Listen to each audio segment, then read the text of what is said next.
ستا پاکستان کې هم جهاد کیږي، تا ته د ایران د فلسطین د کشمیر مخکې به خلکو چې افغانستان ته لاړ شي جهاد وکړي، افغانستان کې جهاد کیږي. نن ستا پاکستان کې هم جهاد کیږي. د ټول نه افضل جهاد کم یو دی، د ټول خلک شاته کیږي، ټول خلک شاته شو، علما شاته شو، ډېر پکې رامخکې شو، لږ شاته شو. آیا تاسو په دې حدیث باندې تاسو اورېدلی نه دي؟ نه تاسو حدیث کې ولنه راځي افضل الجهاد من قال کلمة حق عند سلطان جائر. د ټول نه افضل جهاد ولې هغه نه چې د باچا په مخ کې سړی حق خبرو وکړي، سچ خبرو وکړي. دې ته جهاد ولې ویلی دی؟ د باچا په مخ کې یو حق خبره کول دې ته جهاد ولې ویلی دی؟ جهاد کې ورته دوه قسمه دوه خبرې دي، یا چې کوم د ځان بچ کول، یا چې کوم د ځان شهید کول. دوه خبرې شو چې تر ظالم په باچا په مخ کې حق خبره کې د سچ خبره کې نو ته دې کې دوه کارې کېږي چې ظالم باچا نه هغه خامخا تا شهید کوي، چې د حق خبره کې تا به خامخا څوک شهید کوي. دا نبی کریم صلی الله علیه وسلم فرمایي چې ټول نه افضل جهاد هغه دی چې د باچا په مخ کې حق خبره وکړي، د سچ خبره وکړي، د حق سره ودرېږي، د انصاف والا سره ودرېږي.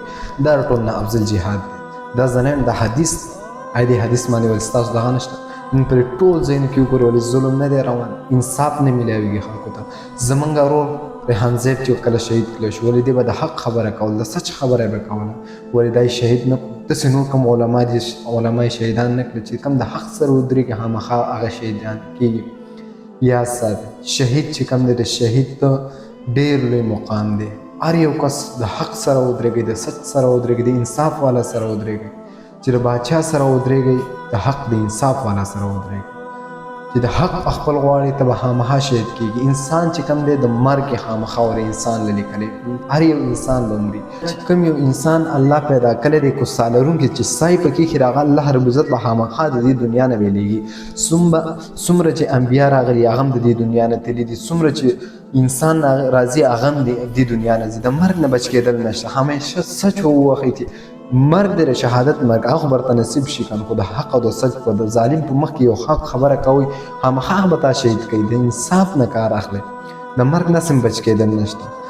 حضرت سلیمان علیه السلام په دور کې یو واقعه ده. حضرت سلیمان علیه السلام سره یو کس ناسو، نو حضرت سلیمان علیه السلام سره چې کس ناسو په دې وخت کې اسرائیل علیه السلام راغی. اسرائیل علیه السلام چې کله راغلی او دغه وخت کې قسم ورسره ناسو، نو اسرائیل علیه السلام چې کوم دی ابل کس ته ډېر بد کتل، ډېر روان ورته کتل. چې کله اسرائیل علیه السلام کله لاړې او کس چې کوم دی پوښتنه وکړله سلیمان علیه السلام نه چې دا کس څوک و.